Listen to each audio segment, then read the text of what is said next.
She was pouring his champagne when he kissed his bride. Lisa's hand did not shake. That was the only victory left to her. The steadiness of her grip on a crystal bottle that cost more than she earned in a month, tilting it with practiced precision into a glass she would never be allowed to drink from. Around her, 500 guests lifted their faces toward the altar and sighed the collective sigh of people watching something beautiful happen to someone else. She watched the floor 3 more hours. She had broken the night into pieces small enough to survive. 3 more hours of white gloves and lowered eyes, and the particular art of making herself invisible in a room full of people who had known her name 6 months ago. 6 months ago, she had been Damon's chosen mate. 6 months ago, she had believed that meant something.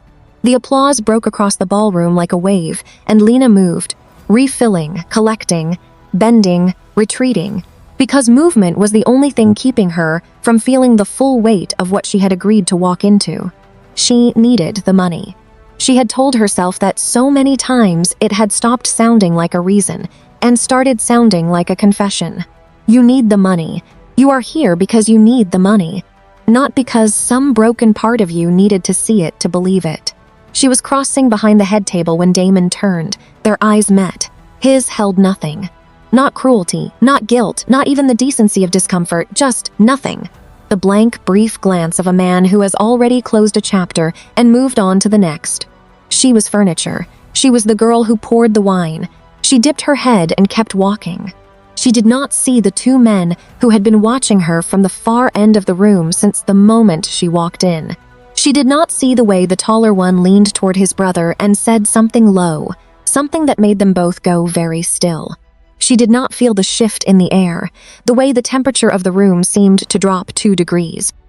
As 2 pairs of eyes tracked her across the floor with the fixed, unhurried attention of wolves who have just recognized something the rest of the pack was too blind to see. She was too busy surviving to notice that she had just been found. Chapter 1. The night Damon rejected her, it had been raining.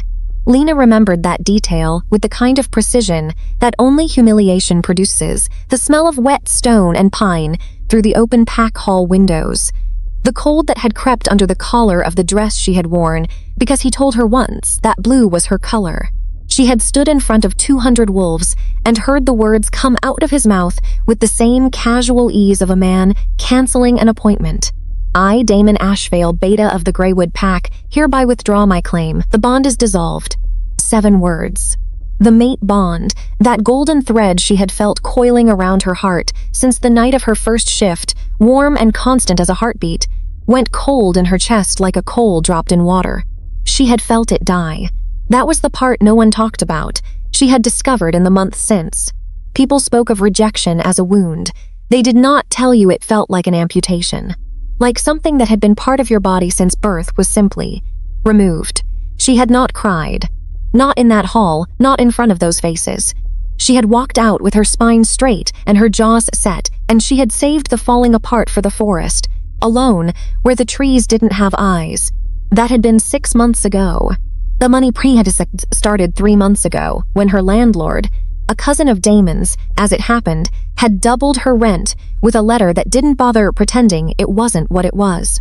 Then her shifts at the herbalist's shop were quietly reduced. Then the pack's communal hunting grounds, where unmated omegas were permitted to run on the new moon, posted a new notice. Access restricted to bonded members and their households. Each door closing so politely, so procedurally, that there was nothing to point at, nothing to name. Just the slow, methodical erasure of a woman whose ex-mate happened to be the beta's son. So when the wedding coordinator's notice appeared on the town board, experienced servers required, Ashvale Estate, 2 nights, full day's wage each. Lena had stood in front of it for 4 minutes. She had done the arithmetic.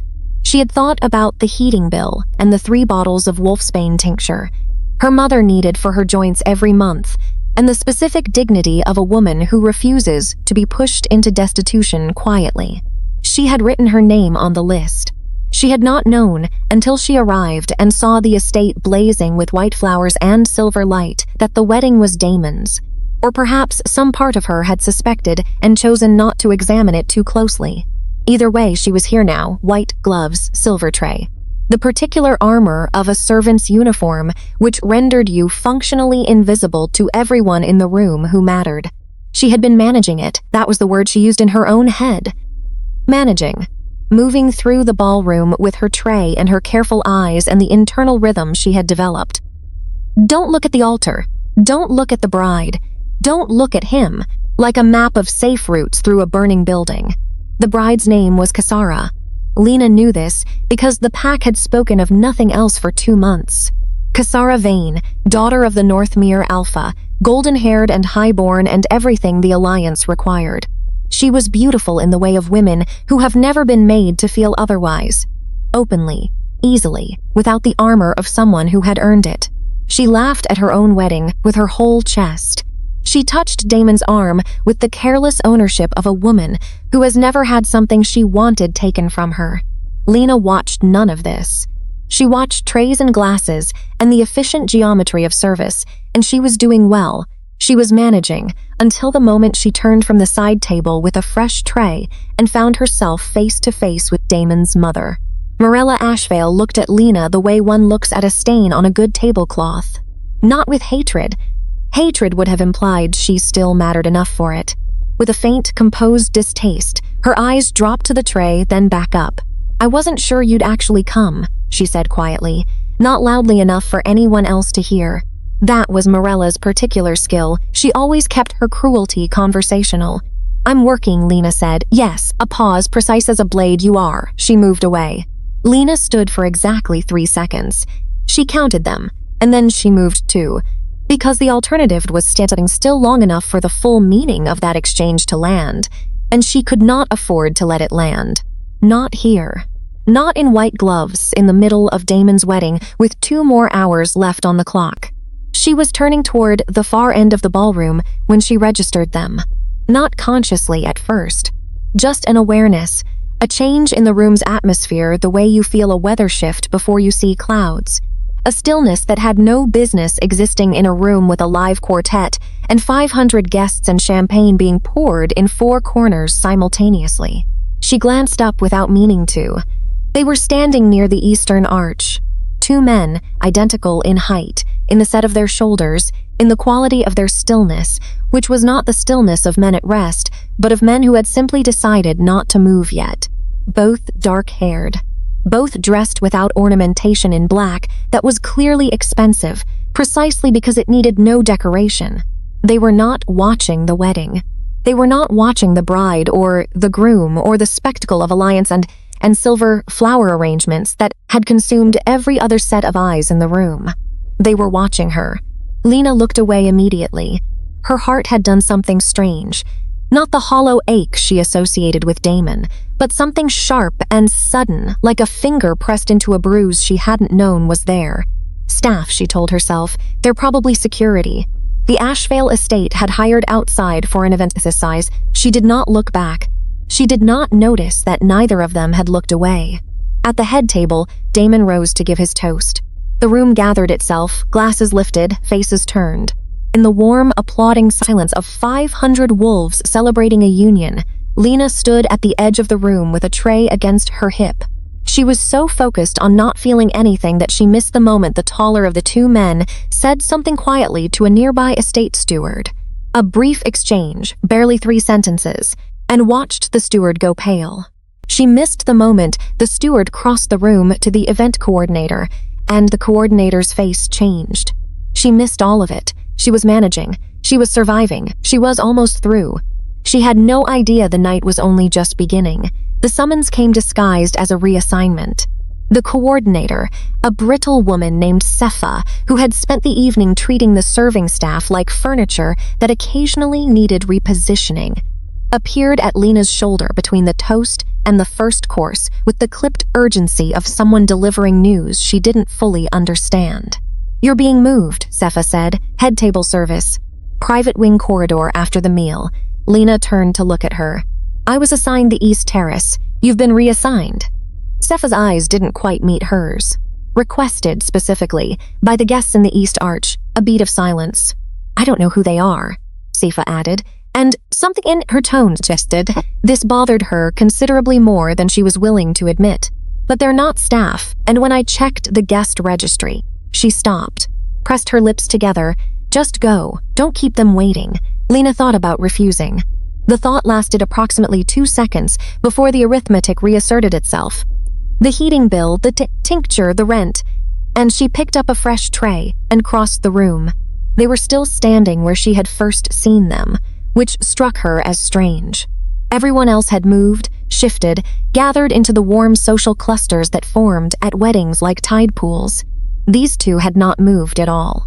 They stood with the particular quality of men who don't attend events so much as observe them, and when Lena approached and stopped before them with her tray and her professional composure firmly in place, she understood for the first time why the coordinator hadn't been able to find them in the registry.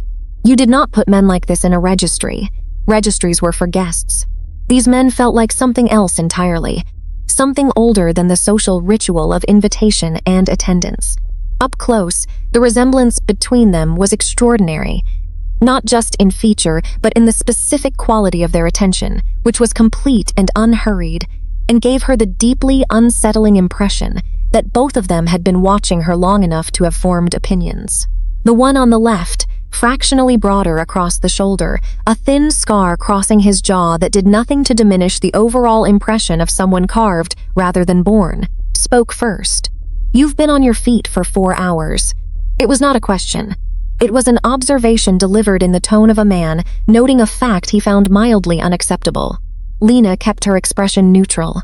"Can I get something for you?" "You're Lena Keen," said the second one. His voice was quieter than his brother's, not softer, but more contained, the way deep water is quieter than a river without being any less powerful. Unmated Omega. Former claimed mate of the Beta's son. The word former landed in her chest with a precision that stole her breath for exactly 1 second. She recovered it. "I'm the server assigned to this section. If you'd like champagne." "We don't want champagne," the first one again. "Then I'm not sure how I can help you." Her voice came out steadier than she felt, which she counted as a significant personal achievement. Something moved in his expression. Not quite a smile, more like the recognition of something unexpected. His eyes, she noticed despite herself, were a gray so dark they read as black in the ballroom light, and they were moving across her face with a focus that made her feel examined at a depth that had nothing to do with the white gloves or the silver tray. "You can help us," he said, "by putting down the tray." "That's not something I'm able to do while I'm working." "You're done working." She stared at him. "Excuse me, we've spoken to the coordinator, the quieter one. Your shift is complete. You've been compensated for the full evening." Lena looked between them.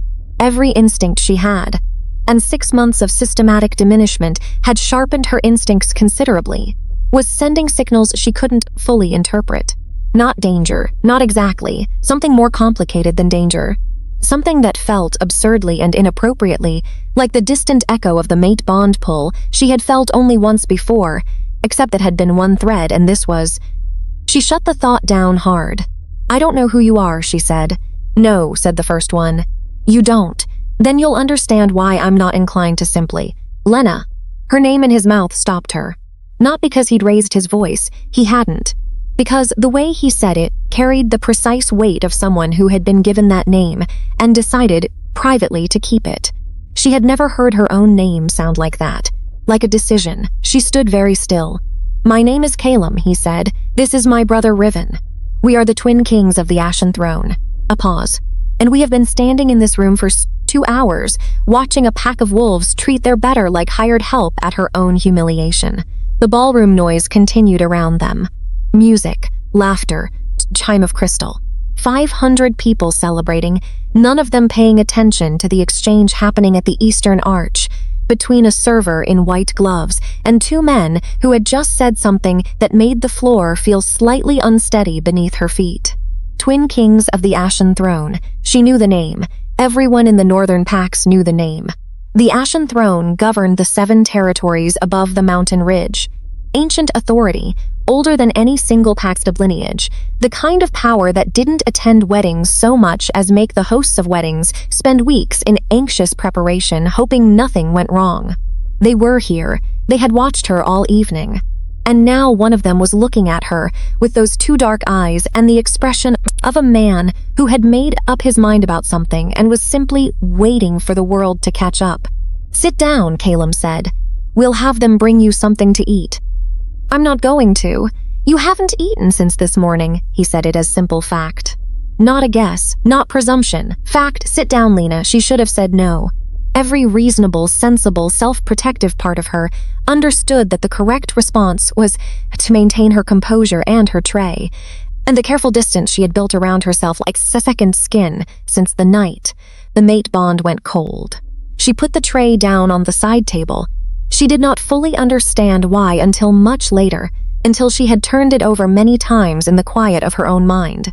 The closest she could come was this. After 6 months of being made to feel like nothing, she had put down a tray because a man had looked at her like she was something. Not an object, not a problem, not a former inconvenience in white gloves. Something worth the attention of kings. Across the ballroom, Damon laughed at something his bride said and reached for her hand. Neither he nor anyone else at the head table was looking at the eastern arch. Not yet. That would change. Chapter 2. They gave her a seat in the private corridor alcove just off the main ballroom, a velvet bench tucked behind a stone archway where the wedding noise became distant and manageable, like weather heard from inside a warm room. A steward appeared with a plate within minutes. Not the past appetizers circulating among the guests, an actual plate, assembled with the kind of quiet thoroughness that suggested someone had given very specific instructions. Lena looked at it for a moment before she ate, because her pride had a reflex that even hunger couldn't entirely override. Calum noticed, of course he did. "It's not charity," he said from where he stood at the arch entrance, his back half-turned to the ballroom beyond. "Consider it compensation for the entertainment." She picked up the fork. "I wasn't aware I was entertaining anyone. You've been holding this room together with composure alone for 4 hours. There was no mockery in it. That's not nothing." Riven was leaning against the opposite wall, quieter than his brother, in the way Lena was beginning to understand was simply his nature, not cold, but interior. He watched her eat with an expression she couldn't read, and after a moment said, without preamble, "How long have they been cutting you off?" She looked up. "The pack," he said, "the rent increase, the work hours, the hunting grounds." His eyes were amber in this light, she noticed, the one visible difference between them, that and the scar on Calum's jaw. "How long?" She set the fork down carefully. "How do you know about that?" "We arrived in Greywood 3 days ago." Calum turned from the arch. "We were thorough. You investigated me. We investigated the pack." A pause. "You became relevant." She sat with that for a moment. The word relevant should have been cold, clinical, impersonal. Somehow in his voice, it was neither. It was the word of a man who chose language with precision and meant it the way it landed. "You should know," she said, "that I'm not looking for." She stopped, reformulated. "Whatever it is you think you observed tonight, I'm managing." "I don't need rescuing?" Riven's voice, mild and level. "Interference." Neither of them responded immediately. In the silence, the ballroom quartet drifted through the arch. Something slow and formal, built for a first dance. Lena recognized the piece. She recognized it because she had once, months ago, heard it at another PAX celebration and thought absently that she would want something like it. A small, ridiculous thought she had entertained briefly and then packed away with all the other small, ridiculous thoughts that no longer applied. "You have a gift," Calum said. She looked at him. "With people," he said. "I watched you tonight. Not just the composure. Anyone with sufficient pain can learn composure. But the way you read a room, you adjusted your route twice before conflicts formed. You intercepted a conversation between the bride's family and the pack elders that was heading somewhere difficult and redirected it with a single well-placed question about the floral arrangements." He paused. "You did it so cleanly no one realized it had happened." Lena was quiet for a moment. "I was just doing my job." "No," he said. "You were doing something considerably more skilled than your job. And doing it while managing a level of personal difficulty that would have made most people significantly less observant." She looked at her plate. Something in her chest was doing the thing she had been carefully preventing it from doing all evening. Opening, just slightly, just at the edges. "Why are you here?" she asked. "At this wedding." The Ashen Throne doesn't attend beta weddings. The brothers exchanged a look. Brief, wordless, the complete communication of people who have shared a language since before they had words. "No," said Riven, "we don't." "Then why?" Calum was quiet for a moment. When he spoke, his voice had the quality of a man releasing something he had been holding carefully. "There are certain things," he said, "that the moon reveals to those patient enough to wait for them. We have been waiting a considerable time." His dark eyes settled on her with that same complete, unhurried focus. "We are no longer willing to wait." She didn't fully understand what he meant. She told herself she didn't fully understand what he meant. But her hands were very still in her lap, and somewhere in her chest, the space where a bond had been torn away was doing something she had no name for. Not filling, not yet, but recognizing.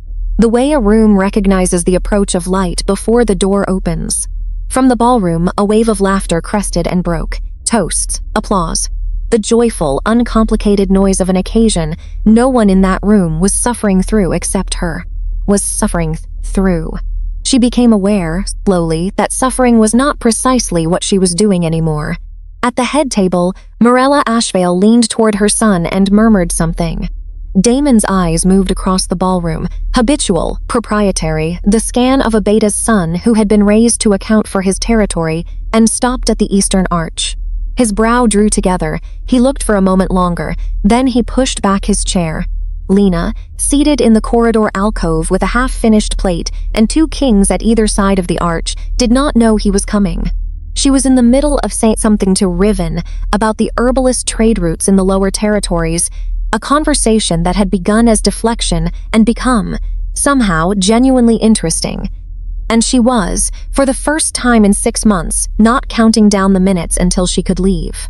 Damon's footsteps were quiet on the stone floor, but Calum heard them. His posture didn't change, not visibly, but something in him sharpened, a subtle recalibration, the way a blade doesn't move but is suddenly more present. He turned, and Damon Beta, son of Greywood Pack, stopped walking. He was a large man by ordinary measure, taller than most wolves in the pack, broad and assured, someone who had occupied every room he entered with the ease of a person who had never been required to make himself smaller. He stopped walking because the two men standing at the entrance to the corridor alcove were looking at him, and the experience of being looked at by Calum and Riven Ashenteed, the twin kings of the Ashen Throne, was, Lena would understand later, not something a person simply pushed through. The silence lasted several seconds. "She's with us," Calum said. Words, no elaboration. The tone of a man stating a territorial boundary so old and absolute that repeating it was almost a courtesy. Damon's eyes moved past him to Lena. Something crossed his face, not jealousy, not quite. Something more complicated than jealousy.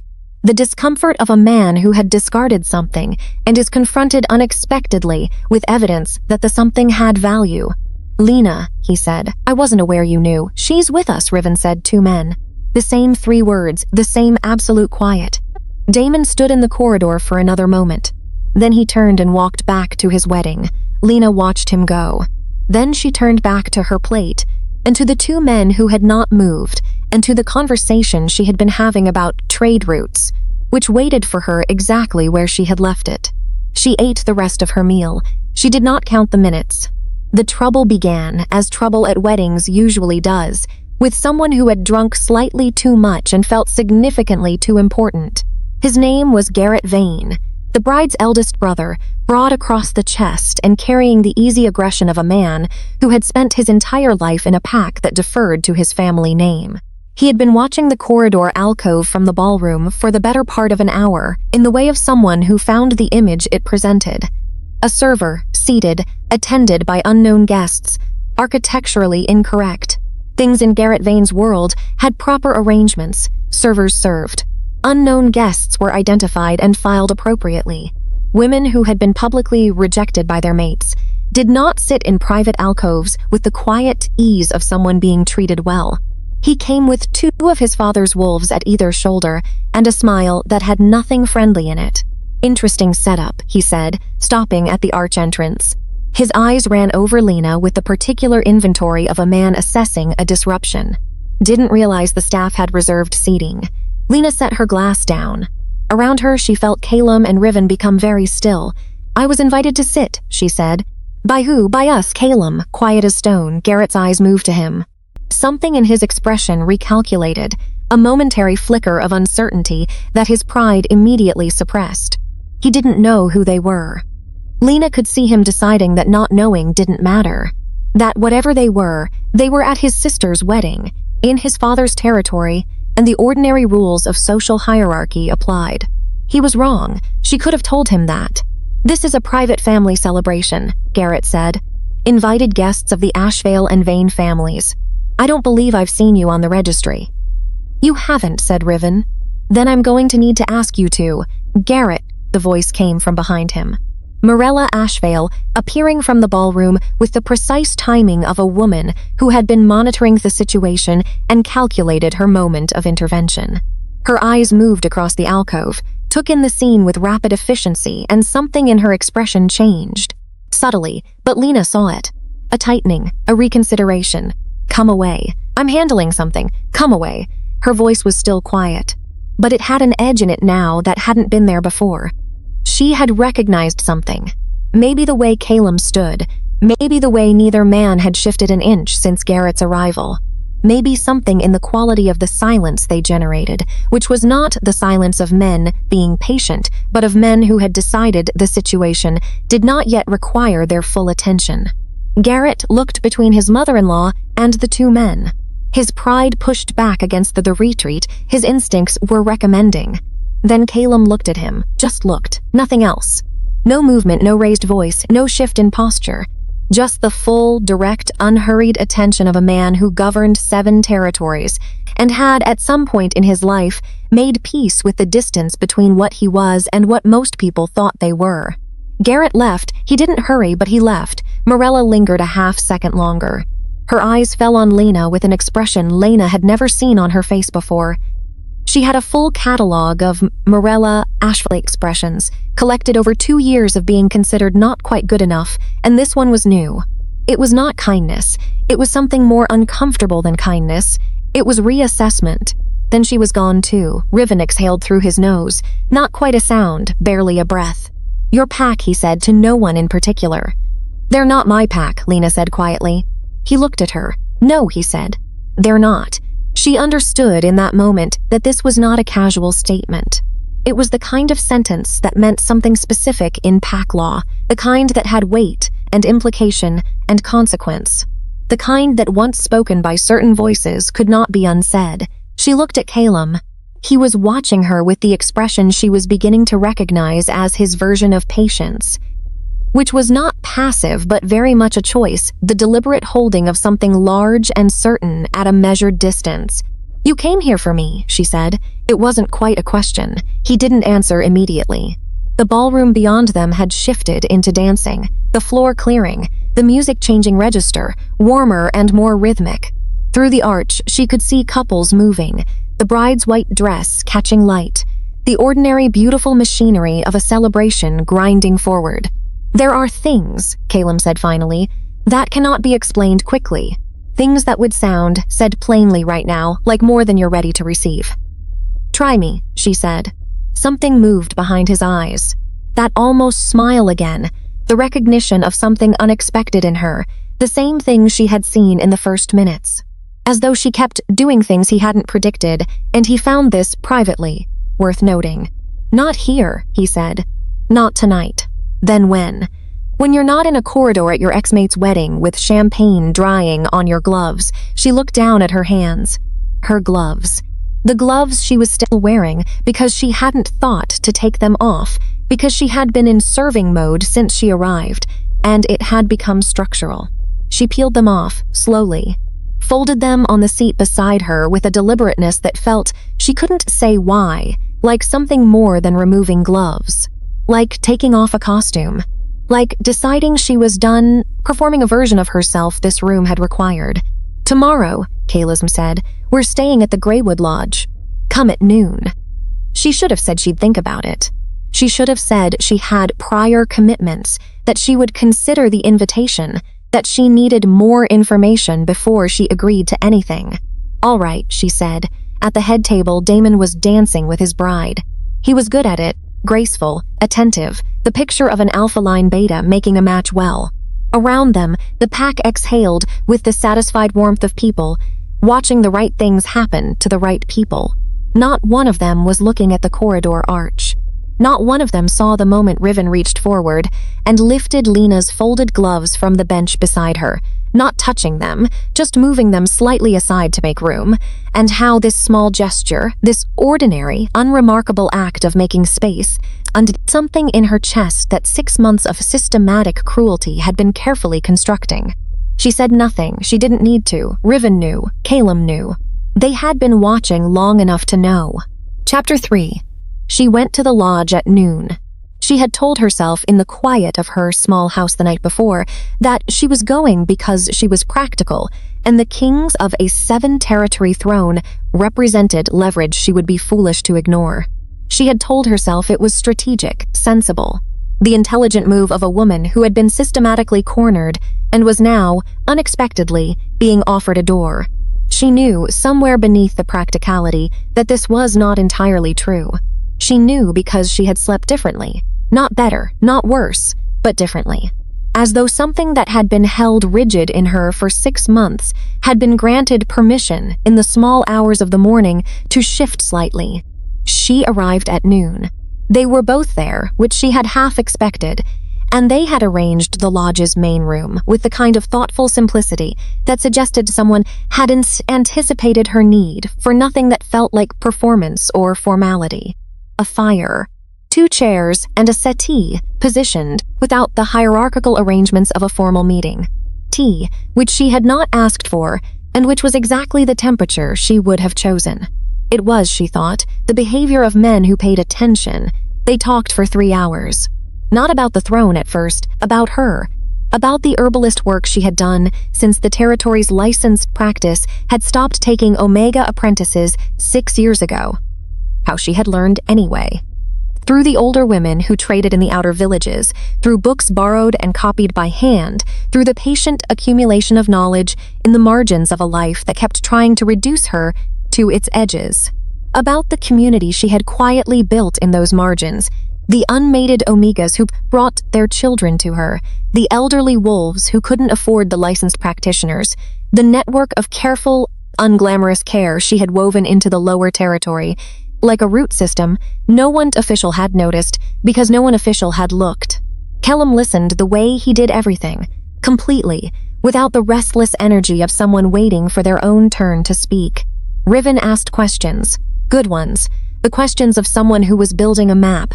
Somewhere in the second hour, Lena understood what the Ashen's throne was actually considering, and the scale of it sat heavy and luminous in her chest in equal measure. You're talking about a formal territory role, she said. Welfare Council for the lower territories, Riven said, with full standing.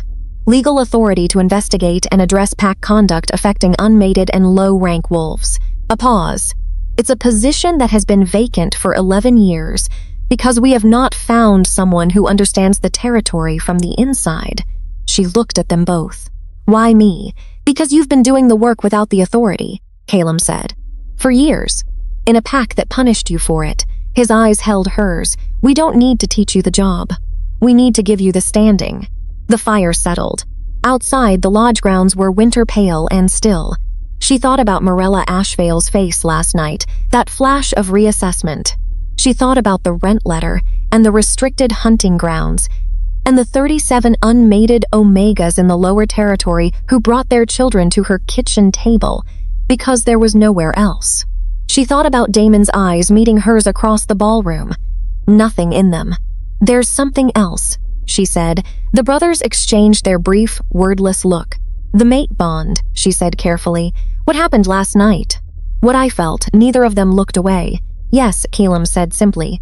The word landed in the room like something placed down, not thrown, gentle in its certainty. That's not, she stopped, started again. Dual bonds aren't. They're rare, Riven said. Not impossible. In the throne's history, there have been 3. A pause. The moon goddess does not follow the conventions of individual pack law. She sat with that for a long time. The fire, the tea. The 2 men who had come to a beta's wedding for no reason that any of the 500 guests would ever understand, and stood at the eastern arch, and watched and waited. "I need time," she said. "You have it," Calum said immediately. "The role is separate from the other thing. I can take the role and the role is entirely yours regardless of anything else," Riven said. "They are not conditions of each other." She nodded, looked at her hands, bare today, no gloves. The hands of a woman who had spent 6 years building something real in the margins of a life that kept trying to reduce her. "I'll take the role," she said. She watched something move through both of them, not triumph, not relief, but a deep, quiet rightness. The settling of something long calculated finally arriving. "There is one remaining matter," Calum said. His voice had shifted, not harder but more formal. The voice of a king rather than a man in a lodge by a fire. Pack protocol requires formal announcement of a new throne appointment within the territory of assignment. His dark eyes met hers. "Greywood Pack has a communal gathering this evening. The Harvest Council." She understood what he was saying. "You want to announce it there," she said. "In front of the pack. The appointment requires it," Riven said. "Formally, publicly." A pause. "We are aware of what that means for you. We wanted you to know in advance." She thought about the Harvest Council Hall. She thought about every face that had looked through her, or past her, or at her with Myrella's composed distaste for the last 6 months. She thought about Damon. She thought about 37 unmated Omegas who needed someone with standing. "I know," she said. "Let's go." The Harvest Council met in the old stone hall at the center of Greywood Village, and it was full. It was always full for the autumn gathering. This was when the pack formalized winter allotments, trading agreements, boundary acknowledgements. Every ranked wolf attended. Damon was there, 3 rows from the front, his new bride beside him, her hand resting on his arm with the easy ownership Lena had watched across a ballroom the night before. Marella Ashvale sat in the 2nd row. Garrett Vane stood at the back with his father's wolves. Lena entered through the main doors. She had not worn white gloves. She had worn her own clothes, the deep green wool she saved for occasions that required her to look like herself, the good boots, her hair down the way she only wore it when she was not in the business of being invisible. She walked in, and the room registered her the way rooms register disruption. Not with sound, but with a quality of attention, the slight turn of heads, the micro-pause in conversation. She could feel it. What is she doing here? Why does she look like that? Who told her she could? She walked to the front. She heard the room's attention shift behind her, the change in register that happens when a space becomes aware of new arrivals, and she did not need to turn around to know that Calum and Riven had entered. She knew it because the room went quiet. Not the ordinary quiet of a meeting coming to order. The specific, involuntary silence of a large group of people suddenly uncertain of the ground they are standing on. The pack elder at the front of the room, old Baron, who had led Greywood's councils for 30 years, turned, saw the twin kings of the Ashen Throne walking down the center aisle, and did something Lena had never in her life seen Baron do. He stepped aside. Calum and Riven came to stand at the front of the room. One on either side of Lena. It was Calum who spoke first. His voice carried without effort, not loud, simply built for rooms, for authority, for the kind of words that settle into stone and stay. By order of the Ashen Throne, governing authority of the 7 northern territories, we exercise our right of formal announcement before the assembled pack. The silence had a texture now. Lena could feel it against her skin. Lena Keen of the lower territories is hereby appointed Welfare Council to the Ashen Throne, with full standing, legal authority, and the direct protection of the Crown across all 7 jurisdictions. Coslum's eyes moved across the room as he spoke, unhurried, thorough, making sure the words landed in every corner. Any action taken against her standing, her livelihood, her housing, or her community work, this moment forward, will be treated as action taken against the throne itself. A sound moved through the room. Not a word, just a sound. The involuntary exhale of 500 wolves recalculating. Lena stood still. She kept her face composed. She was good at this. She had 6 months of practice. But it was different now. Before, composure had been a wall, something she maintained against the pressure of people who wanted to see her diminished. Now it was simply her face. There was nothing to hold back because there was nothing pressing in. Riven spoke then, and his quieter voice somehow landed harder. Additionally, he said, The Ashen Throne gives formal notice of a dual mate claim, extended to Lena Keen, held open at her discretion and timeline, carrying full rights and protections under Crown law. He paused. This claim is made publicly, as the law requires before witnesses. If the first announcement had been a recalculation, this one was a fracture. She heard it in the room. The sharp intake of breath in multiple locations, the rustle of bodies shifting, the particular quality of stunned silence that only happens when something overturns a truth people thought they knew. Dual claim, twin kings, the woman they had reduced to a server at a wedding. She didn't look at Damon. She had decided she wouldn't. It wasn't avoidance. She simply found, standing there between the two men who had come to a ballroom and watched her hold herself together and decided she was worth finding, that looking at Damon required no more of her energy than she had already given. She had given enough. Old Baron found his voice. The pack acknowledges the throne's announcement, he said, with the slightly dazed quality of a man operating on protocol, because protocol was all he had left. The claim and appointment are noted in Greywood record. Calum turned to her then. Not the king's face, the other one. The one she had seen by firelight in a lodge over tea, asking about root systems and margins and women who built things in the spaces authority forgot to look. All right, he said quietly. She thought about the heating bill, the tincture, 37 children at her kitchen table, the white gloves folded on a bench, the space in her chest where something had been torn away, and what it felt like when it had begun, tentatively, like a living thing learning light, to consider the possibility of something new. Yes, she said. Behind her she heard Marilla Ashvale say nothing at all. That, she decided, was more than enough. I hope this story stayed with you a little after it ended. If it did, a like or a comment goes a long way. It really does help. See you next story. Love, Sayer.